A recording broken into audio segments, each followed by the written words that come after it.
Hi. ஒரு அழகான கிராமத்தில் லக்ஷ்மியும் ராமும் இருந்தாங்க.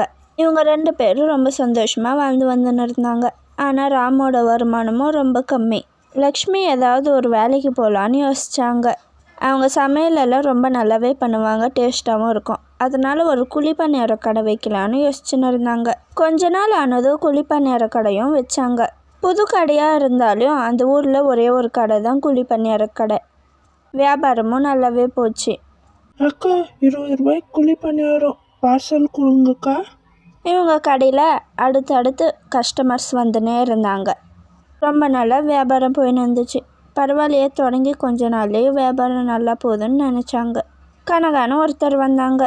அக்கா, ஒரு 20 ரூபாய்க்கு பார்சல் பண்ணி கொடுங்கக்கா. நேற்று எங்கள் வீட்டுக்காரர் குழிப்பணியாரம் உங்ககிட்ட வாங்கிட்டு வந்திருந்தாரு. ரொம்பவே சூப்பராக இருந்துச்சு.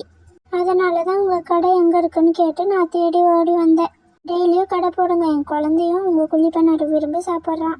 ஏங்க, இன்னைக்கு ரொம்ப நல்லாவே போச்சுங்க வியாபாரம். ஆனால் நிறைய பேர் விதவிதமான குழிப்பணியாரெல்லாம் செஞ்சு கொடுக்க சொல்கிறாங்கங்க. ஓ அப்படியா, ரொம்பவே சந்தோஷம் லக்ஷ்மி. இப்போ என்ன கார குழி பணியாரம் மட்டும் தானே போடுற? ஆமாங்க, கார குழிப்பணியாரம் மட்டும் தான் போட்டுன்னு இருக்கேன். எந்த மாதிரி விதவிதமாக செய்யலான்னு யோசிச்சுன்னு இருக்காங்க. இதுல போய் என்ன இருக்கு லக்ஷ்மி? இனிப்பு குழி பணியாரம் போடு, அதுக்கப்புறமா கேரட் எல்லாம் துருவி போட்டு கார குழி பணியாரம் செஞ்சு கொடு. எல்லாரும் விரும்பி சாப்பிடுவாங்க. பரவாயில்லைங்க, உங்கள் மண்டைக்குள்ளே இவ்வளோ ஐடியா இருக்கா? சரி, இதே நல்லா இருக்கு. இது மாதிரியே இனிமேல் செஞ்சு கொடுக்குறேங்க நானா. அடுத்த நாளும் விதவிதமாக குழிப்பணியாரெல்லாம் செஞ்சு விற்க ஆரம்பித்தாங்க லக்ஷ்மி. அப்போது ராமலிங்கனும் ஒருத்தர் வந்திருந்தார் குழிப்பணியாரம் வாங்கிறதுக்கு. ராமலிங்கம் வாங்குறதுனாவோ 10 ரூபாய்க்கு, ஆனால் 10 கேள்வி கேட்டுன்னு இருப்பார். லக்ஷ்மி அக்கா, ஒரு 10 ரூபாய்க்கு கொடுங்க குழி பணியாரம். சரியா? இது என்ன நான்ஸ்டிக் தவாவாக்கா? இல்லைப்பா, இது நான்ஸ்டிக் தவாலாம் ஒன்றும் இல்லை, இரும்பு தவா தான். திடீர்னு என்ன இதெல்லாம் கேட்டுனா இருக்க? ஏதாவது ஒன்று கேட்டுனா இருப்பால? அப்படியெல்லாம் ஒன்றும் இல்லைக்கா. நான்ஸ்டிக் தவாலாம் யூஸ் பண்ணக்கூடாதுன்னு சொல்கிறாங்க. அதெல்லாம் உடம்புக்கு ரொம்ப கெட்டதான். கேன்சர்லாம் வேற வருமா, அதனால தான் கேட்டேங்க்கா. அக்கா, ஒரு 20 ரூபாய்க்கு கேரட் குழி பணியாரம் தாங்கக்கா. குழந்தைக்கு ஊட்டணும். நாளையிலேருந்து பச்சை மிளகாலாம் போடாமல் கொடுங்க. என்ன லக்ஷ்மி, நான் சொன்ன மாதிரி செஞ்சனால வியாபாரம் போச்சா? இன்னைக்கு எப்படி போச்சுமா வியாபாரம்? எல்லாம் நல்லா இருக்குன்னு சொன்னாங்களா? வியாபாரம்லாம் நல்லா தாங்க போகுது. இன்னைக்கு கொஞ்சம் மாவு மீந்துடுச்சு. நம்ம வீட்டில் வேற ஃப்ரிட்ஜ் இல்லையா, இது என்ன பண்ணுறதுன்னே தெரியலங்க. யோசிச்சுன்னு இருக்கேன். இது போய் என்ன யோசிச்சுன்னு இருக்க? இதையே நாளைக்கு புது மாவுல கலக்கி கொடு. அப்படி இல்லைன்னா இதையே கூடதான் அப்படியே ஊற்றி கூட, எல்லாரும் வாங்குவாங்க. நம்ம வீட்டில் ஃப்ரிட்ஜ் வேற இல்லை, இதை வெளியே வச்சு ரொம்ப புளிச்சிடும். புளிச்ச மாவில் செஞ்சு கொடுத்தா யாருங்க வாங்குவாங்க?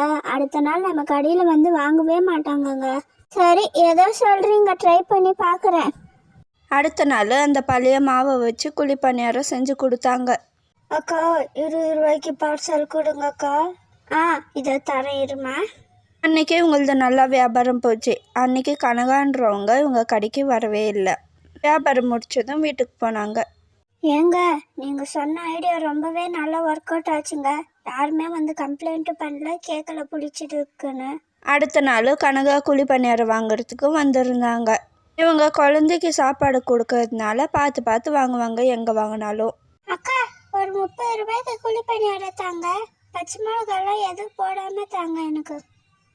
நான் பச்சை மிளகாலாம் போட மாட்டேன். நேற்று நான் போடாமல் உனக்குன்னு எடுத்து வச்சிருந்தேன். நீ வரவே இல்லையா நேற்று? ஏன் வரல? நேற்று சாப்பாடு இருந்துச்சுக்கா, அதனால தான் வரல. இவங்க தெரியாமல் பழைய மாவில் செஞ்ச குழிப்பணியாரத்தை கனகாவுக்கு கொடுத்துட்டாங்க. அடுத்த நாளும் ஆச்சு. ஏங்கா, உன்னை நம்பி தானே நான் வாங்கறதுக்கு வர குழிப்பணியாரத்தை. நீ இப்படியா பண்ணுவ? நீ கொடுத்த குழிப்பணியாரத்தில் பாதி குழிப்பணியாரம் பழைய மாவில் செஞ்சது. என் பையன் இவ்வளோ நாள் கரெக்டாக சாப்பிட்னா இருந்தான். நேற்று துப்பினே இருந்தான். என்ன துப்புறான்னு பார்த்தா புளிப்பாக இருக்கு. நான் வேற அவனுக்கு அதை தெரியாமல் லாஸ்ட்டாக தான் செக் பண்ணி பார்த்தேன். நேற்றெல்லாம் ஒரே வாந்தி, உடம்பு சரியில்லாமல் வேற ஆயிடுச்சு என் குழந்தைக்கு. இவ்வளோ புளிச்சு போயிருக்கே, நீங்கள் டேஸ்ட் பண்ணி விற்க வேணாவாக்கா? பெரியவங்களுக்கு பரவாயில்ல, குழந்தைக்கு போய் அதெல்லாம் தரலாமா? என்னை மன்னிச்சிடுமா, நான் வேணும்னா உனக்கு கொடுக்கல, தெரியாமல் கொடுத்துட்டு இருக்கேன். மாவு எதுக்கு கொட்டணும், அதில் சாப்பிட்டா ஒன்றும் ஆகாதுன்னு சொன்னார் என் ஹஸ்பண்ட். அதாம்மா. இவங்க சண்டை போட்டுன்னு இருந்ததெல்லாம் ஊர் மக்கள் நின்று பார்த்துன்னு இருந்தாங்க. அவங்க கிட்டலாம் லக்ஷ்மி போய் மன்னிப்பு கேட்டாங்க. என்னை மன்னிச்சிடுங்க. என்னை நம்பி எத்தனை பேர் வாங்கறதுக்கு வரீங்க. இப்படி பண்ணது ஏன் தப்பு தான். இதுக்காக என்கிட்ட வாங்காம இருந்துடாதீங்க. இதுக்கப்புறம் ஃப்ரெஷ்ஷா செஞ்சு தரேன். ஏங்க நீங்க சொன்னீங்கன்னு நான் அந்த மாதிரி செஞ்சேன். இன்னைக்கு என்ன ஆச்சு தெரியுமா? கொஞ்சம் இல்லைன்னா நான் கடையவே இழுத்து மூடி இருக்க வேண்டிய நிலைமை வந்திருக்கோம். கொடுக்குற ஐடியா எல்லாம் உதவாத ஐடியா. அதனால தான் நீங்க இன்னும் இப்படியே இருக்கீங்க.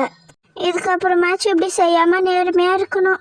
நல்லா ஃப்ரெஷ்ஷாக இருக்கும். தரமான உணவுன்னு நினச்சி தானே அவங்க காசு கொடுத்து வாங்கின்னு போகிறாங்க.